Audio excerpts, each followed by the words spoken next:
Welcome and welcome back to my channel Biology Notes. So as we have done our first video with the epithelium tissue, so next we'll start with the connective tissues.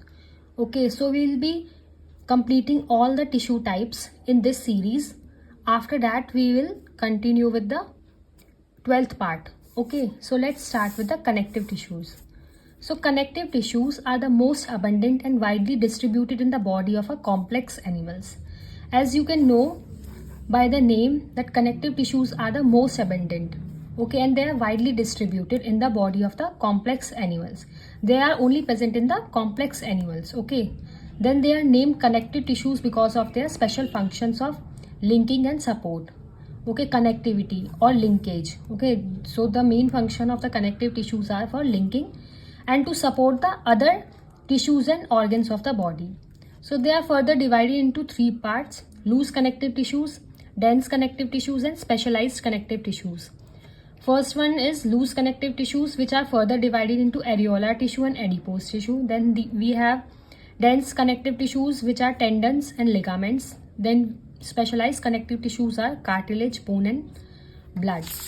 So let's start with our first one, which is loose connective tissues. As we can see by the name, the fibers are loosely arranged in a semi-fluid ground substance.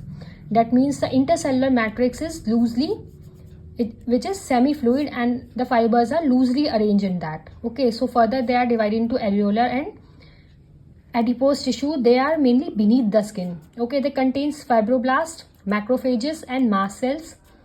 Support framework for epithelium. They are present beneath the skin. As you can see by the diagram, there are fibroblast, macrophages, and collagen fibers in it.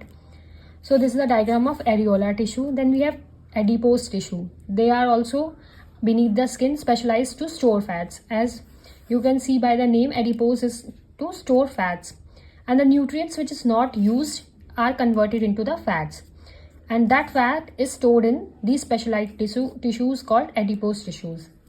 Then we have dense connective tissues. Okay, as you can see, in loose they are loosely arranged, and in dense the fibers and fibroblasts are completely packed. Okay, they are tightly packed with each other. Then we have dense regular. Okay, the first type of the dense connective tissue is dense regular. Collagen fibers are present in rows between many parallel bundles of the fiber. As you can see, the fibroblast, okay, the fibers are present between many parallel bundles of the fibers. The fibroblasts in this are present between the many parallel bundles of the fibers. Okay, so this is collagen, this is matrix, and this is fibroblast in this. So this is the diagram of dense regular connective tissues. Then we have dense irregular. Okay, so the fibers are arranged irregularly. In this they were arranged regularly, and in this they are arranged irregularly. Okay, they contains fibroblast and fibers. They are present in the skin. So as we can see in the diagram, this is fibroblast, matrix, and collagen. They are irregularly present in this. Then we have specialized connective tissues, which are cartilage, bones, and blood. Okay, cartilage, intercellular space is solid, palleable, and resist compression. Okay, in cartilage the intercellular space is solid and palleable. Palleable is chewable.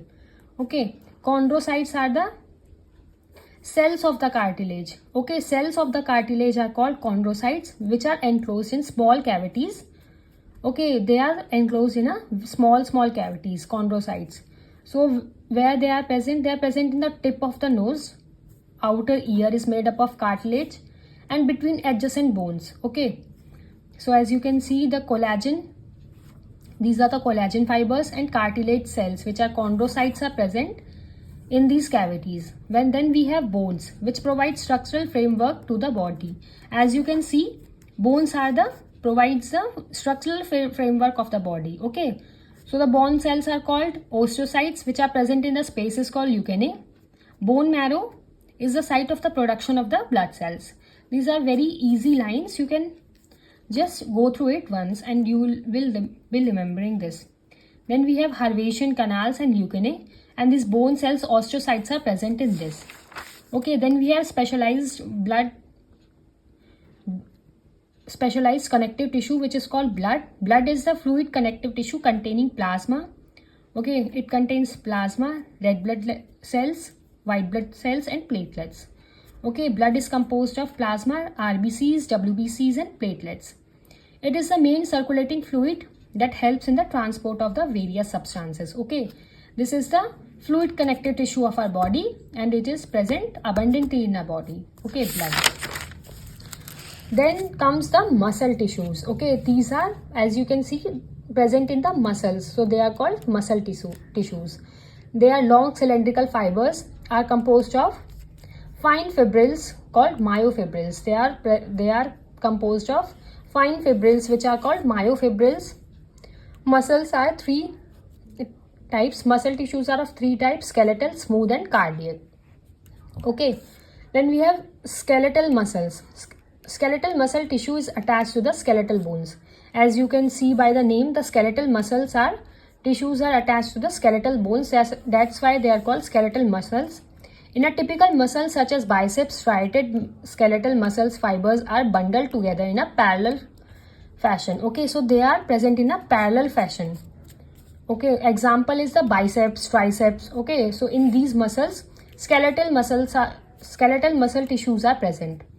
Skeletal muscle tissues are voluntary as their functions can be directly controlled. Okay, voluntary means that they are in our control. We can control these muscle tissues. Okay, skeletal muscle tissues are voluntary in nature. So as you can see, they have striations and have nucleus in it. So this is a diagram of skeletal muscle tissues. Then we have smooth muscles. The smooth muscle fibers tapers at both the ends fusiform and do not show striations. That means they are tapered from the ends. Okay, and do not show any striations in this. Okay, the wall of the internal organs such as the blood vessels, stomach and intestine contains a type of muscle tissues. So these are the examples in which muscle tissues are present. These muscles are involuntary in nature. As you can see, they are not in our control. Okay, they work independently. Then we have cardiac muscles. As you can see, cardiac muscles, cardiac is for heart. They are present in the heart. This is a contractile tissue present in the heart. Okay, so this is a contractile tissue which is present in the heart, as you can see by the name cardiac muscles. Cell functions fuse the plasma membrane of cardiac muscle cells and make them stick together. Okay, cell junctions hai na, these junctions are fusing together. Okay, and they are and make them stick together and making them stick together. As you can see in the diagram, the cell junctions are fusing to each other. Communication junctions, intercalated disc. These are called intercalated disc. In which fusion is happening, it is called intercalated disc. At some fusion points, allow the cell to contract as a unit. Okay, when one cell receives a signal to contract, its neighbor cells are stimulated. Okay, this is for stimulation. When this cell is contracting, then all cell will contract by itself because of their intercalated disc, and then junctions between the adjacent cells are called intercalated disc in this. Okay, so this is cardiac muscles. This is it for NCRT. Okay, and for boards and NEET. Then we have neural tissues. Neural tissues, the most complex tissue in the body, composed of densely packed interconnected nerve cells called neurons. Okay, so they are the most complex tissues of the body and they are densely connected to each other. So okay, and the cells which are present in the neural tissue are neurons. Okay, neurons are the structural and functional unit of our nervous system. Neural tissue exerts the greatest control over the body responsiveness to changing conditions. As you can see, nervous system is mainly for the responsiveness of our body. Okay, so these tissues are also for the responsiveness to the changing conditions. Neuroglial cells protect and support the neurons.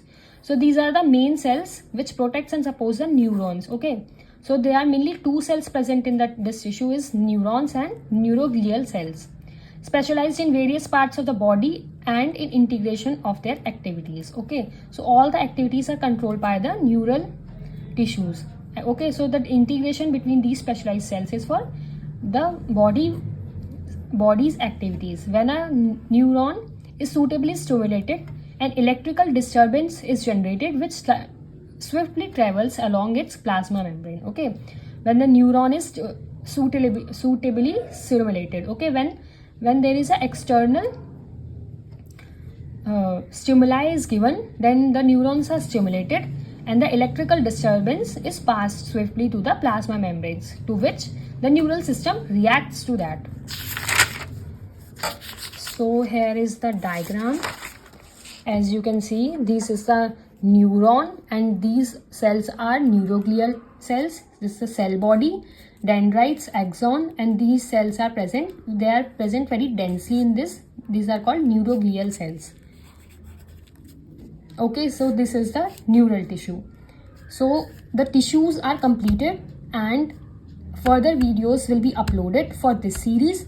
I hope you all like these notes. So please give a like to my channel